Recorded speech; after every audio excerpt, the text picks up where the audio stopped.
Jadi maksudnya begini. Jadi selama di hati kita Oke. itu tadi masih ada keinginan-keinginan yang lain Ah. yang menuntut dan kemudian kita menghakimi. Yakobus tadi ya, Pak? Iya, dan dari penghakiman itu timbul peperangan, tidak akan pernah berhenti. Sampai dunia ini berakhir pun, Sampai sampai nanti Tuhan Yesus datang baru berhenti itu. sampai di bumi hanguskan, dunia ini, bumi ini Ya, tidak akan berhenti. bahkan misalnya nih, semua dimusnahkan hanya tinggal kita berdua, kita pun akan perang, brother. Karena kita sama-sama. Aku punya keinginan, dirimu punya keinginan. Dan sekali lagi, ini yang paling penting. Perang atau tragedi ini mengingatkan kita akan kebutuhan kita akan juru selamat. Ya. Kita membutuhkan penebus. Dan Tuhan Yesuslah juru selamat itu.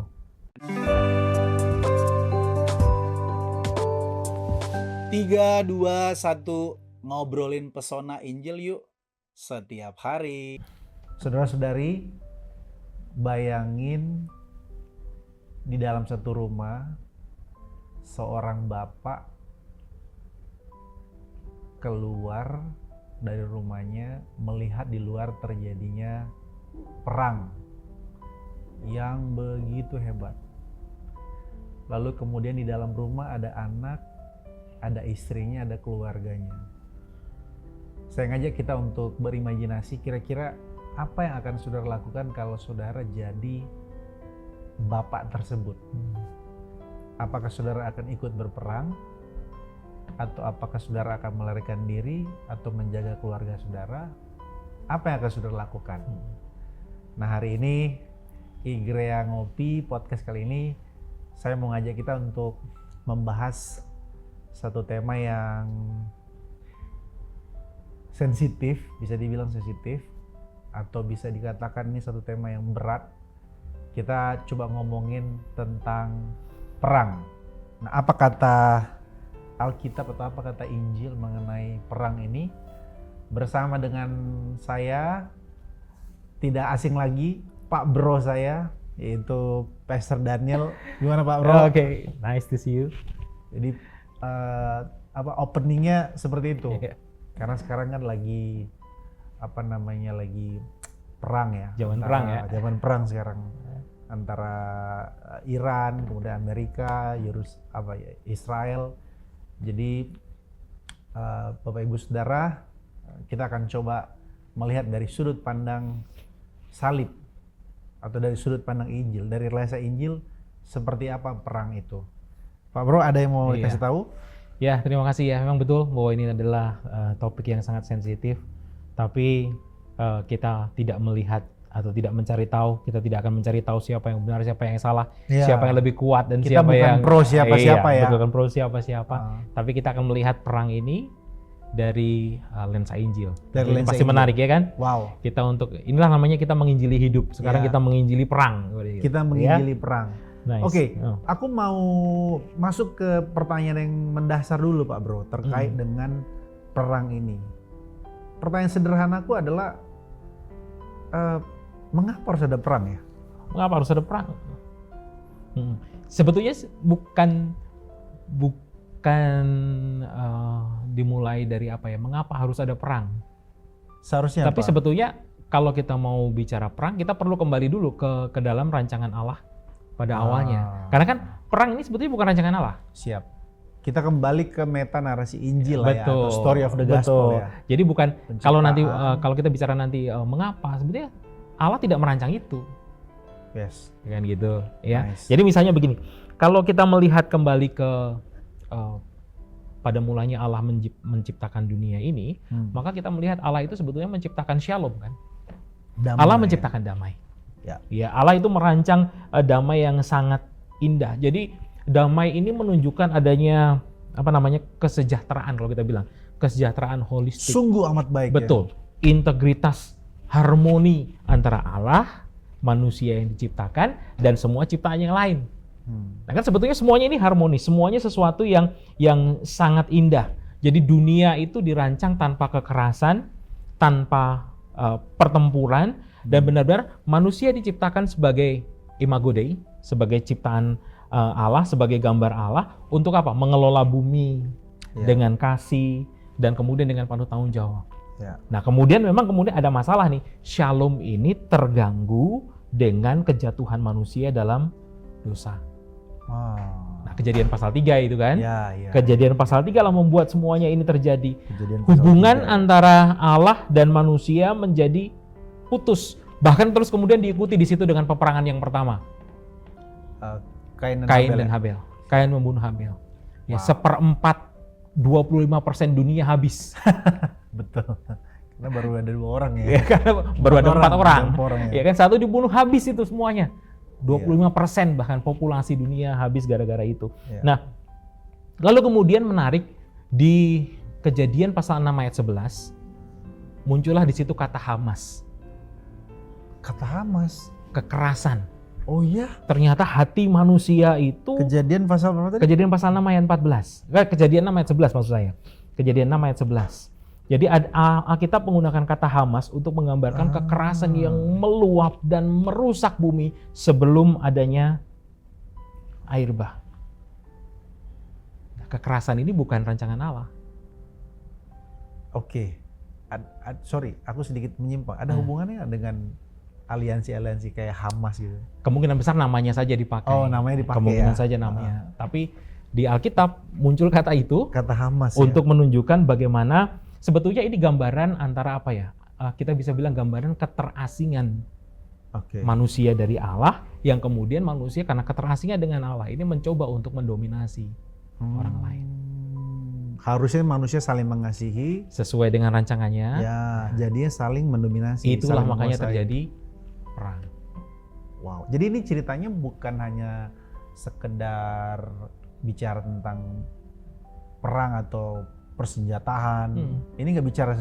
Bukan, ini jadi tidak hanya bicara tentang senjata. iya, gitu ya. bukan senjata. Angkat senjata, betul. perang. Jadi siapa yang lebih kuat? Siapa yang lebih kuat? Ya, siapa yang senjatanya nggak mungkin habis, kayak gitu kan? siapa Pelurunya yang tidak punya mungkin nuklir, habis. Betul. siapa yang Bukan itu sebetulnya.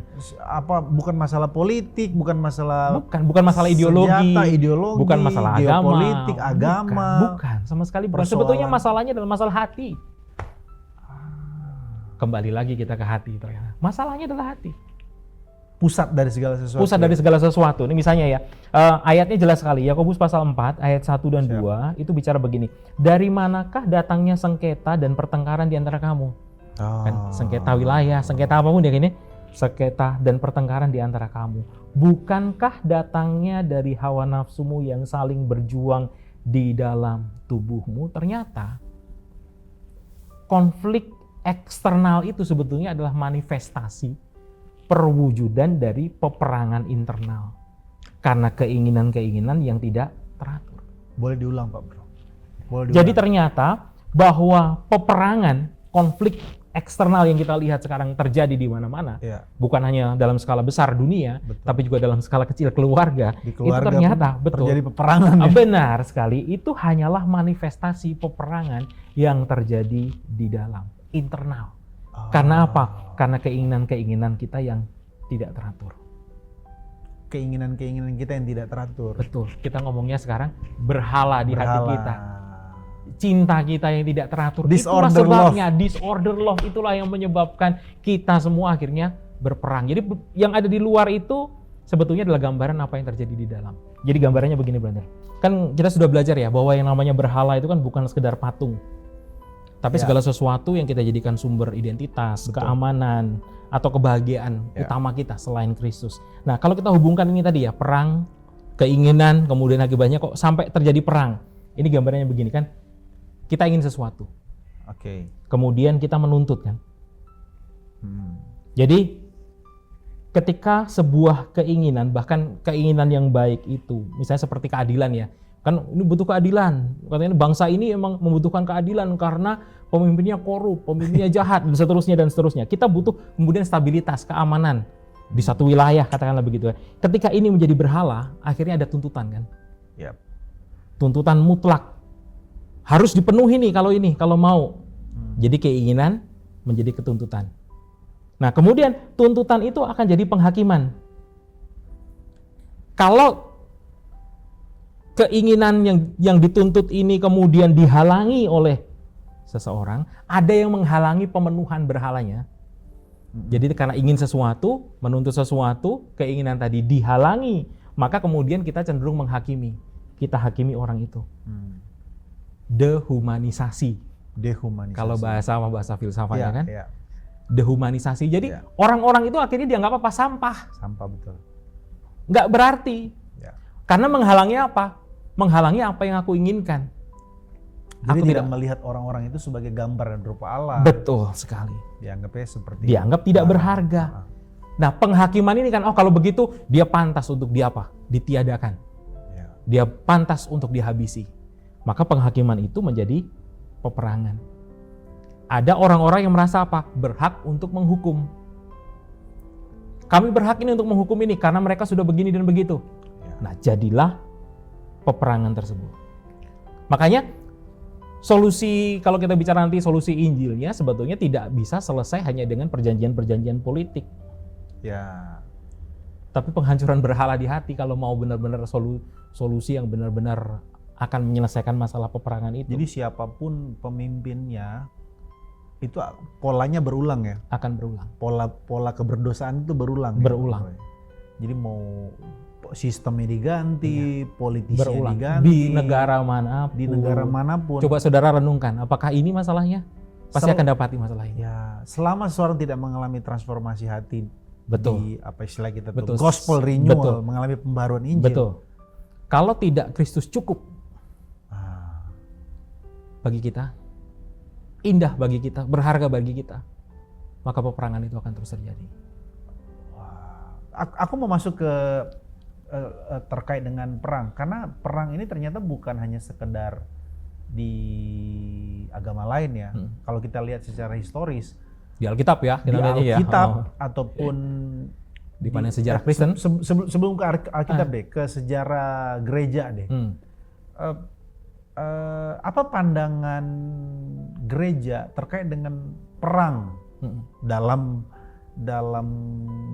masa atau peradaban gereja selama ada di dunia ini, Pak? Kita kan melihat ada banyak sekali perang, ada perang salib lah, ada berbagai macam perang. Iya. Ada semacam tanggapan Pak Bro terkait dengan apa kata sejarah gereja terkait dengan perang? Ya, jadi justru kalau kita bicara dalam sejarah gereja itu pandangan terhadap perang ini macam-macam. Oke. Ya, jadi gereja itu bermacam-macam sekali pandangannya. Misalnya begini ya, ada yang namanya teori perang yang adil. Oh, just war teori. Gitu. Teori perang yang adil. Ini siapa yang jadi mengembangkan? Ini bahkan dari zamannya Thomas Aquinas. Oh. Udah ada pandangan ini. Agustinus juga berpandangan seperti ini. Jadi ini adalah begini pandangannya. Jadi ini menjadi upaya gereja untuk menjawab realitas hidup dalam dunia yang berdosa, di mana kejahatan itu harus dibendung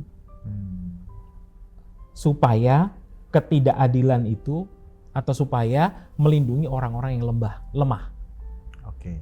Makanya jadi memang Agustinus lah yang pertama kali mencetuskan ini. Jadi perang itu bisa menjadi tindakan kasih kalau kata Agustinus, jika motifnya untuk apa? Memulihkan perdamaian, menghentikan kekejaman yang merusak masyarakat. Mungkin inilah pandangan yang kemudian dipakailah oleh negara-negara tertentu untuk mengatakan apa? Rakyatnya di sana menderita, kita harus bebaskan.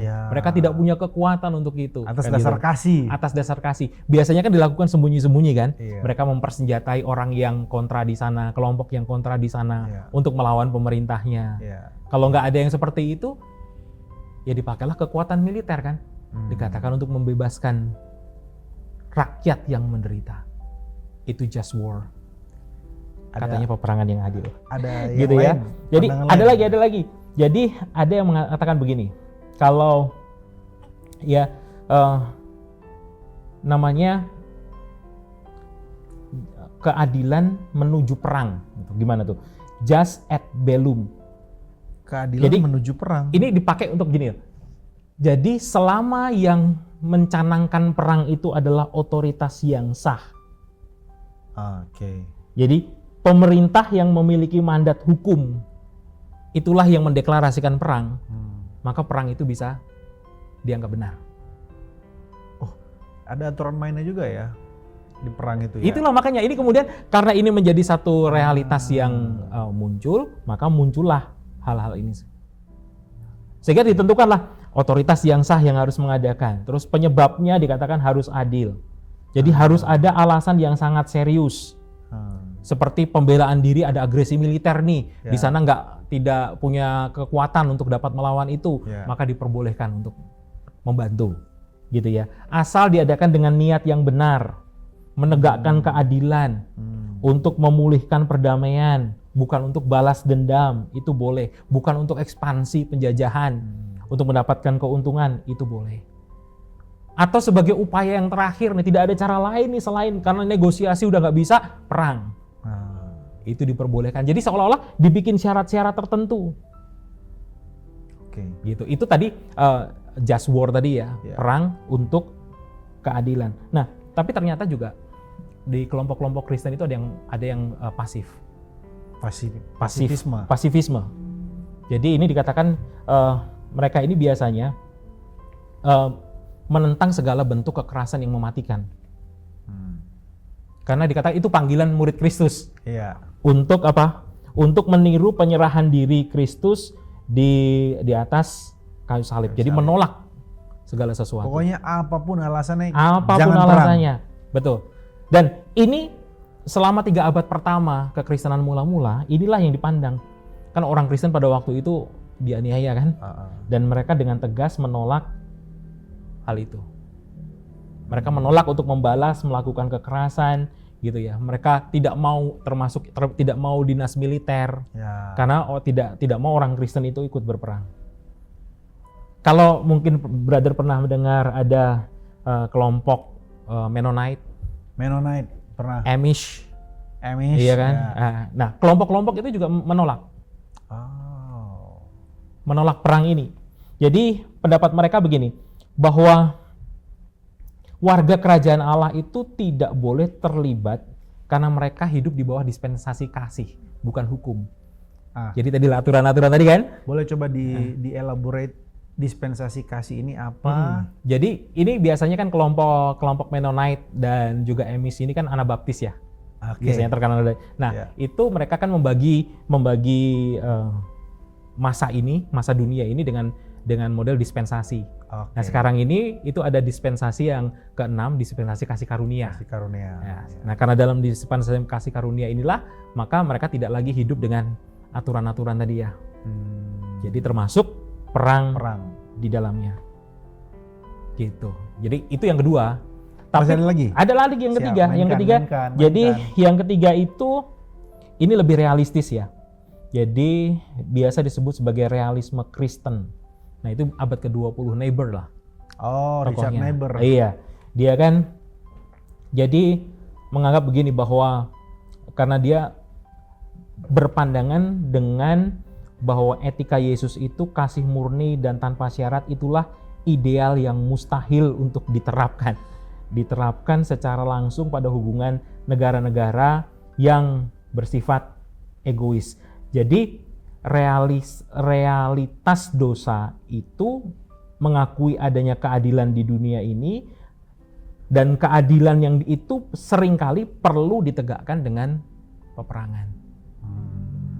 Gitu, karena ada ketidakadilan. Itu pandangan Niebuhr. Jadi untuk menciptakan keadilan atas ketidakadilan, betul, kita mainkan perang. Betul, gitu. Jadi termasuknya juga mengatakan kita perlu terlibat juga di politik kekuasaan. Demi mencapai apa? Keadilan relatif tadi. Kan keadilan relatif jadi yang mungkin dicapai jadinya itu kan, karena adil seadil-adilnya tidak mungkin. Sesuatu hal yang mustahil. Tapi kita bisa berperan di dalam politik kekuasaan itu sembari terus bertobat katanya. Atas ketidaksempurnaan keadilan kita. Ya, kalau kita melihat dari 3 pandangan itu ya, kalau misalnya Pak Bro tanya ke saya kayaknya posisinya pasifisme deh. Pasifisme ya. Jadi pasrah aja ya. Pasrah aja kayaknya. Kayaknya saya nggak berani perang deh, yang penting. Nggak berani perang. Tapi ya itu, apalagi sekarang ya agak sedikit mencekam kan. Ya. sebenarnya kan perang seperti ini bukan sesuatu yang baru ya. Bahkan Tuhan Yesus sendiri waktu 2000 tahun yang lalu dia ada di Yerusalem itu sudah menubuatkan, bahkan sudah memfirmankan bahwa awal dari zaman akhir atau akhir zaman itu adalah semua penderitaan itu adalah sebagai tanda-tanda awal, yaitu apa? Peperangan bangsa melawan bangsa, gempa bumi, kelaparan, dan itu sesuatu yang tidak mengherankan sesungguhnya. Nah, cuma kita coba mengangkat ini supaya kita bisa at least kita memberikan kontribusi teologi ataupun kontribusi pandangan terkait dengan perang itu sesungguhnya persoalan apa sih? Selama ini kan orang melihatnya persoalan agama, persoalan geopolitik, persoalan apa lahan, persoalan teroris dan lain sebagainya. Ternyata di beberapa obrolan nih kita temukan, itu persoalan hati sesungguhnya. Persoalan hati. Ya emang agak lain. Agak lain makanya. Nah, aku mau masuk ke pertanyaan yang sifatnya selama ini juga jadi salah satu serangan kepada orang Kristen. Karena kalau bicara perang, tidak hanya di abad ini, jauh dari abad ini, di belakang sebelum Masehi itu, ternyata umat pilihan Tuhan, yaitu orang-orang Israel atau bangsa Israel, itu di Perjanjian Lama itu dipakai oleh Tuhan untuk menumpas bangsa-bangsa, katakanlah bangsa Kanaan. Dan makanya sampai ada seorang teolog namanya Marcion, dia berkata bahwa Allah PL sama Allah PB itu Allah yang berbeda. Allah PL itu adalah Allah yang monster, yang apa-apa yang mengerikan. Kalau ganas, suruh menumpas tuh ditumpas, bahkan sampai anak-anak pun disuruh tumpas. Ternak-ternaknya pun sampai ternak-ternaknya ya kan. Ya kita bisa bayangkan ada satu seorang ateis berkata begini. Coba saudara bayangin. Saudara bayangkan ada seorang anak, dia tidak ingin dilahirkan di zaman itu, dan dia juga tidak melakukan sesuatu, just dia hanya dilahirkan, lalu kemudian ditumpas. Dan pertanyaannya, kenapa ditumpas? Karena Allah yang menyuruh. Nah, Allah yang macam apa tuh yang seperti itu? Nah, aku mau dengar pandangan Pak Bro terkait dengan bagaimana dengan cerita perang di zaman Perjanjian Lama. Jadi, gimana respon? Ini memang menjadi salah satu tantangan terbesar ya. Untuk kita bangun teologi perang. Karena memang ada sesuatu yang ketegangan kalau kita bilang ya, antara perintah Allah di Perjanjian Lama dan ajaran Yesus di Perjanjian Baru. Karena di perintah Allah di Perjanjian Lama itu kan Allah ada kalanya memerintahkan bangsa Israel untuk memusnahkan bangsa-bangsa tertentu. Kalau saya catat di sini 1 Samuel 15 ayat 3 itu menumpas bangsa Amalek. Tadi sudah disebutkan brother ya, bangsa Kanaan atau penduduk Kanaan ya, itu di Ulangan pasal 20 ayat 16 sampai 17. Bahkan seringkali ini kemudian diberi nama ini sebagai Holy War, perang suci. Gitu kan. Sementara kalau kita lihat di sisi lain, Yesus justru memerintahkan murid-muridnya untuk mengasihi musuh dan tidak membalas kejahatan dengan kejahatan kan. Itu Matius pasal 5 ayat 38 sampai 45. Nah, tentunya penyelesaian ketegangan ini tidak bisa hanya menghapuskan salah satu bagian Alkitab ya. Perjanjian Lama nggak berlaku lagi nih, yang berlaku sekarang Perjanjian Baru, nggak bisa gitu. Karena dua-duanya adalah firman Allah kan. Jadi kita tidak bisa melepaskan salah satunya. Ya, Pak Bro, betul. Tidak bisa itu di masa Perjanjian Lama, yaitu nanti kesimpulannya kalau begitu Allah di Perjanjian Lama dan Perjanjian Lama baru beda dong. Makanya kesimpulannya seperti itu kan. Betul. Makanya kita harus melihatnya bahwa ini adalah rencana penebusan Allah yang utuh. Kita harus melihatnya dari kacamata itu. Jadi misalnya begini, ya Tim Keller itu berargumen bahwa perintah penaklukan dalam Perjanjian Lama itu harus dipahami sebagai tindakan yudisial Allah yang berdaulat, bukan sebagai model umum untuk agresi militer. Jadi dikatakannya begini, bahwa Allah itu kan hakim atas seluruh bumi. Dialah yang nanti akan menentukan hari penghakiman atau hari terakhir yang akan menjadi pusatnya penghakiman buat bangsa-bangsa di seluruh bumi ini. Yap. Nah, kalau kita melihat ini, maka kita akan melihat ternyata perang di Perjanjian Lama itu memiliki kriteria yang sangat spesifik. Baik.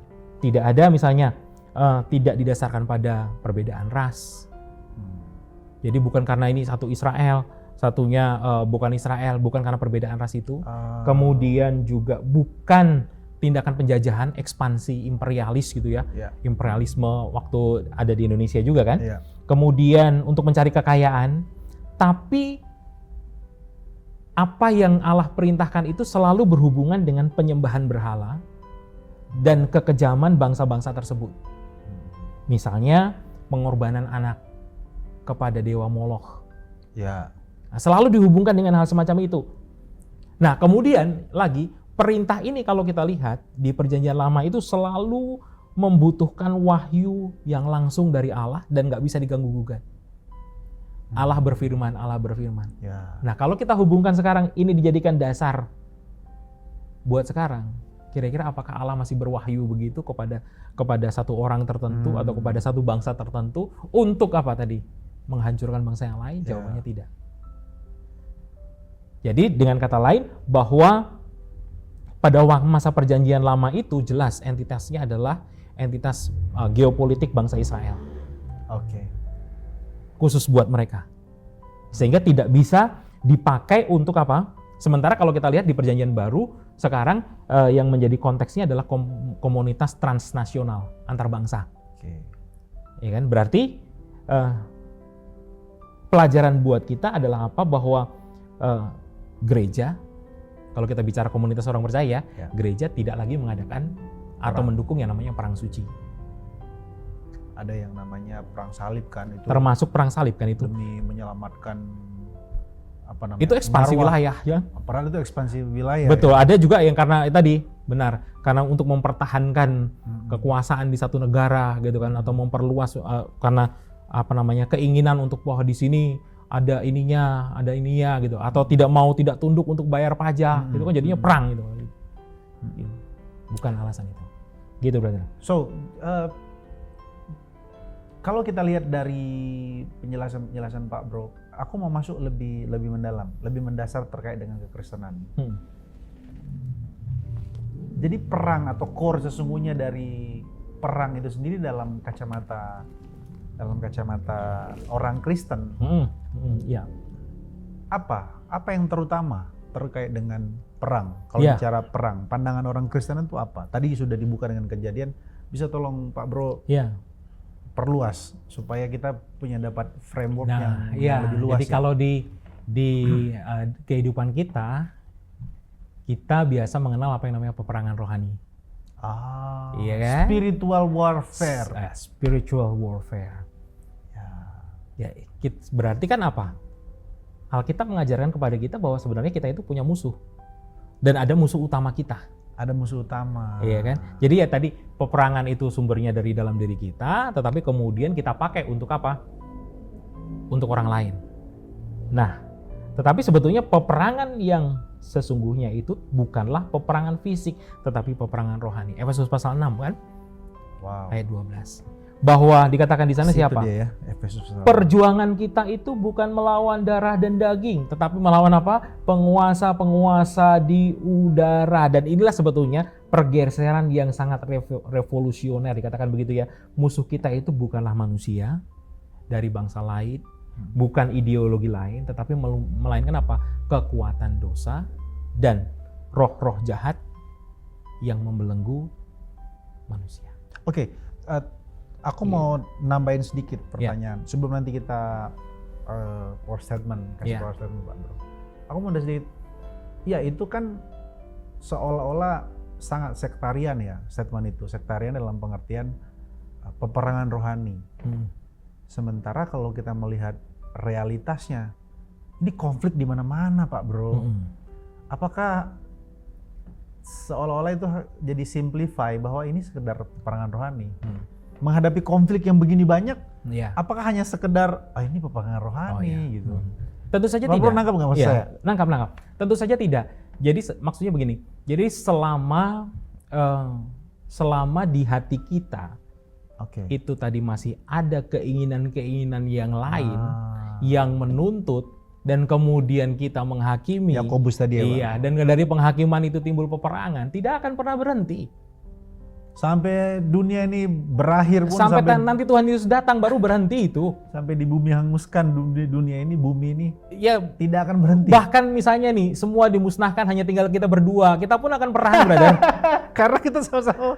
Aku punya keinginan, dirimu punya keinginan. Kita akan perang. Nice. Meskipun tinggal 2 orang. Jadi melihat konflik yang begitu banyak ini, yaitu karena Dan sekali lagi berarti kita berpikirnya adalah ketika kita melihat kejahatan begitu banyak di dunia ini, kita tidak perlu kaget, tidak perlu mengherankan. wah, Sudah ada dari sejak Kejadian pasal 3. 3. Jadi sekarang ini karena jumlah manusia lebih banyak, maka peristiwa itu menjadi kelihatan lebih mengerikan, lebih besar. Padahal sudah ada dari sejak karena keberdosaan kita, karena keterpisahan dari Allah. Solusinya mau nggak mau, kalau kita percaya dan menerima Yesus sebagai Tuhan dan Juru Selamat, bertobat dari keinginan-keinginan kita itu tadi, barulah tak ada konflik. Ya mungkin pertanyaan aku, apakah memang selama dunia ini ada, selama bumi ini ada, akan terus seperti ini, Pak Bro? Kalau menurut saya, sampai nanti Tuhan Yesus datang, menegakkan kerajaannya di bumi ini. Jadi sebuah kemustahilan kalau kita berkata bahwa perang itu akan tidak ada. Bukan satu kemustahilan, mungkin keniscayaan. Kan ada banyak sekali, ada upaya untuk misalnya board of peace. Mau dibikin dewan keamanan, dewan perdamaian seperti apapun. Ada lagunya klasik Michael Jackson, Heal the World. Iya. Make it a better place. Make it a better place. Agak tinggi suara. Pengharapan kita itu hanyalah langit baru dan bumi baru. Di Kalau nggak mana salah di kitab Yesaya apa ya Pak Bro? Ada nggak di catatan Pak Bro? itu bahwa suatu ketika nanti tidak akan ada lagi peperangan. Iya, tidak akan lagi peperangan. Yaitu ketika Kristus datang kedua kali, langit baru bumi baru lah. Ketika segala sesuatu yang ada di sana itu adalah orang-orang yang sudah ditebus dari dosa, dengan ketidakberdosaannya barulah tak ada peperangan. Wah, kita nggak akan melihat rudal-rudal seperti sekarang ya. Iya. Bom bunuh diri. Iya. Orang. Itulah mungkin saya teringat, entah salah entah benar ya, lupa. Tapi yang disesalkan oleh si pembuat bom dulu kan. Iya, Ternyata penemuan Oppenheimer. Penemuan teknologi yang sedemikian besar Iya. dipakai untuk apa? Nah itulah makanya Ngebom segala sesuatu yang baik di tangan manusia itu rusak. Apapun yang baik. Persoalannya. Karena masalahnya apa? Beralah hati kita ya. Di hati kita. Semua yang baik. Wah. Ketika itu menjadi hal yang utama, akan jadi rusak. Kalau sesuai dengan tema kita, melihat perang dari lensa Injil, bisa tolong kasih closing statement Pak Bro? Iya. Apa lensa Injil yang sangat relevan dan kemudian tidak hanya sekedar memodifikasi keinginan perilaku kita, tapi itu mentransformasi keseluruhan hati kita supaya kita Iya. Tentunya yang pertama kita perlu mengakui adanya ketegangan eskatologis ini ya. ketegangan eskatologis ya. Iya. Already but not yet. Sudah tapi belum. Sudah tapi belum. Kita sudah dibebaskan dari ini. Kita diberikan damai sejahtera oleh Allah. Tapi pada saat yang bersamaan kita tinggal di wilayah konflik. Bahkan kita pun berkonflik. Kita ada di tengah-tengah situasi peperangan. Tapi kita punya pengharapan. Bahwa tadi meskipun di sini tidak akan ada damai sekalipun. Ada damai sejahtera yang melampaui segala akal yang sudah dikaruniakan kepada kita. Ini kan ketegangan. Ya. Yang pertama kita perlu mengakui ketegangan eskatologis inilah namanya. Antara dunia, kan memang ada kesenjangan ya. Dunia yang sekarang yang kita hadapi ini dengan dunia yang akan datang. Yang kita nantikan itu. Bayangkan kalau tidak ada itu, brother. Ya. Anak-anak kita pun akan mengalami penderitaan yang sama dengan kita. Betul. Bahkan mungkin dengan kemajuan teknologi tadi, maka segala sesuatu akan lebih mengerikan. Ya bayangkan kalau misalnya ada bom yang bukan sekedar wang bus gitu yang tanpa sadar bisa dikirim lewat internet. Gitu. Karena ada virus yang sudah masuk ke gadget kita kan, di komputer dan seterusnya. Bagaimana kalau komputer nanti ternyata masuk ke dalam gadget kita langsung kena mata kita? Kira-kira gimana? Itu bisa terjadi ya Pak Bro ya? dengan Lah, kecanggihan-kecanggihan. Sekarang saja radiasi katanya bisa terjadi lewat layar monitor, komputer dan seterusnya. Iya, Bukan satu hal yang mustahil kalau suatu ketika betul. gitu ya. Untuk membunuh seseorang dengan sangat mudah kita lakukan dengan apa? Wow. Dengan teknologi. Jadi mau kemana kita lari? Jadi ya? mungkin kalau tidak ada pengharapan. Kita mau lari Kalau ke tidak ada laut, pengharapan di dalam Tuhan Yesus ke Kristus, udara, ke gunung, mau kemana? di kemana tetap. Mau kemana? Itu ya. Lalu yang kedua, kita dipanggil untuk membawa damai kan. Ya. Jadi dalam setiap kapasitas yang kita miliki. Sambil menyadari nih bahwa perdamaian sejati itu hanya bisa terjadi di dalam Kristus. Inilah yang tentunya perlu menggairahkan kita untuk kita terus memberitakan Injil kan, Ya. kepada siapapun. Jadi yang perlu diingat juga bahwa gereja itu jangan jadi alat propaganda kekerasan. Ya. Itu yang perlu kita lakukan ya. Gereja perlu menjadi komunitas alternatif bahwa namanya kasih itu melampaui batas-batas negara dan juga batas-batas etnis. Jadi saya rasa mungkin gereja Tuhan perlu memikirkan daripada sekedar yuk bersiap diri, ini adalah akhir dari dunia ini sudah dinubuatkan. Daripada berpikir tentang itu, lalu bagaimana sekarang kita berpikir untuk dipanggil, mungkin melakukan pelayanan kemanusiaan, merawat pengungsi. Kita belajar untuk mendoakan mereka, terus menyuarakan seperti kita yang lakukan sekarang ini, terus menyuarakan bahwa solusi permanen bagi kekerasan manusia itu adalah transformasi hati melalui Injil Yesus Kristus. Dan sekali lagi, ini yang paling penting, perang atau tragedi ini mengingatkan kita akan kebutuhan kita akan juru selamat. Ya. Kita perlu juru selamat. Jadi baik semua teori tadi ya, just war teori, pasifisme, ataupun realisme, itu semuanya bermuara pada satu kesimpulan, yaitu kita membutuhkan penebus. Dan Tuhan Yesuslah juru selamat itu. Karena itu ini tantangan buat saudara saat ini. Untuk apa? Percaya Yesus Kristus sebagai Tuhan dan juru selamat. Dialah Raja yang akan datang dan kerajaannya yang didirikannya itu tidak akan tergoyahkan. Amin. Itulah pengharapan kita. Jadi kesimpulannya, mari kita memberi hati kita untuk ditransformasi oleh Injil. Perang ini akan selalu ada sampai kapanpun, dan pengharapan kita hanya satu, yaitu Yesus ya Pak. Amin. Percaya Hanya Yesus, percaya Yesus dan percaya Yesus, dan ayo kita bertobat setiap hari. God bless, thank God you. bless. Tuhan berkati. Sampai jumpa Igrea Ngopi ngobrolin pesona Injil. Wow, berat hari ini, berat. Thank you brother. Thank you Pak Bro.